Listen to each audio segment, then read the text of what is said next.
Shabbat Shalom Mevorach, j'espère que vous allez bien et que vous avez passé une bonne semaine. Paracha de cette semaine, paracha de Balak. Avant de vous parler de la paracha, je vous parle un petit peu d'actualité. Cette semaine à Paris vont débuter les Jeux Olympiques 2024. Des années de préparation avant le début des festivités. Il faut savoir comme quoi la flamme olympique a été allumée à Athènes le 16 avril 2024. Depuis ce jour-là, la flamme a parcouru des milliers de kilomètres. Plus précisément, la flamme a parcouru 12 000 kilomètres. La flamme a traversé 65 territoires. La flamme a été portée par des éclaireurs, comme on les appelle, par des milliers d'éclaireurs.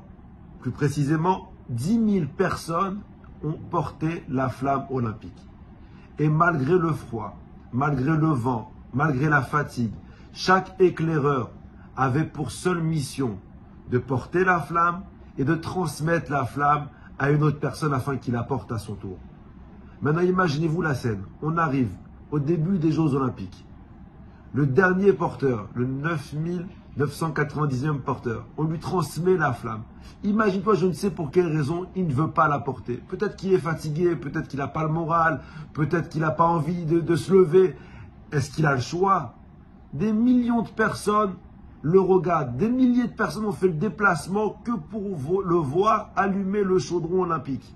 Il n'a pas d'autre choix que de porter cette flamme. Vous savez, le message, il est fantastique. Il y a 3337 ans, Akadosh Baruch Hu a donné la Torah à Har Sinaï. C'est écrit dans Pirkei Avot. Moshe Kibel Torah mi Sinaï. Moshe, il a reçu la flamme du judaïsme. Et il a transmis à Yehoshua. Yehoshua, il les a transmis aux Skenim. Les Skenim, les ont transmis aux Nevim. Les Nevim, ils l'ont transmis à Anshe Knesset Agdola. Et ensuite, ils ont transmis cette flamme-là à ton arrière-grand-père, que lui-même, 80 ans plus tard, il a transmis à ton arrière-grand-père, que lui-même, il a transmis à ton arrière-grand-père, qu'il a transmis à ton arrière-grand-père, qu'il a transmis à ton grand-père, qu'il a transmis à ton père.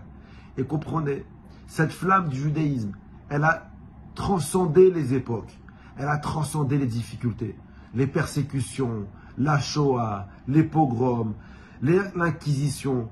Nos grands-parents ont toujours porté la flamme juive, la flamme du judaïsme, avec fierté et honneur au péril de leur vie. Aujourd'hui, tes parents t'ont transmis cette flamme.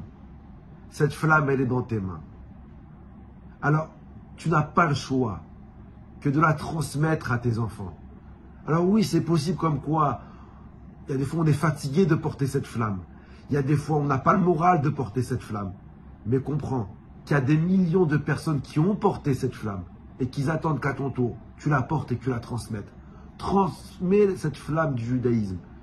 Vous savez, quand Mashiach il va venir, les millions de personnes, depuis la matin de Torah jusqu'à aujourd'hui, qui ont transporté cette flamme, avec nous-mêmes, on va tous s'approcher et des milliers de flammes, on va allumer le chaudron de Mashiach. Rabotai, le message le plus important. Transmettez avec passion à vos enfants. Transmettez la flamme du judaïsme. Transmettez la flamme de la Torah. Bien sûr, comme quoi le Yetzer Hara, il va essayer de venir éteindre cette flamme. Le Yetzer Hara, il va essayer d'empêcher cette transmission. Le Yetzer Hara, il va essayer d'empêcher que tu transmettes avec passion. Il va te mettre dans la tête de la fatigue. Il va te mettre dans la tête des doutes. Il va te mettre dans la tête des centaines, voire des milliers de choses pour qu'il t'empêche de transmettre cette flamme. Mais sache que tes arrière-grands-parents, tes grands-parents, tes parents, tous de là où ils ont les yeux rivés sur toi. Et ils t'encouragent, ils te demandent une seule chose. Transmets la flamme du judaïsme. C'est notre mission, c'est notre devoir. Et si Bezrat Hashem on fait bien ça, on sera tous ensemble devant le parvis du Beth Amikdash. Et tous ensemble, chacun avec cette flamme, nous allumerons le chaudron de Mashiach. Bracha v'atzlacha à vous et toute votre famille.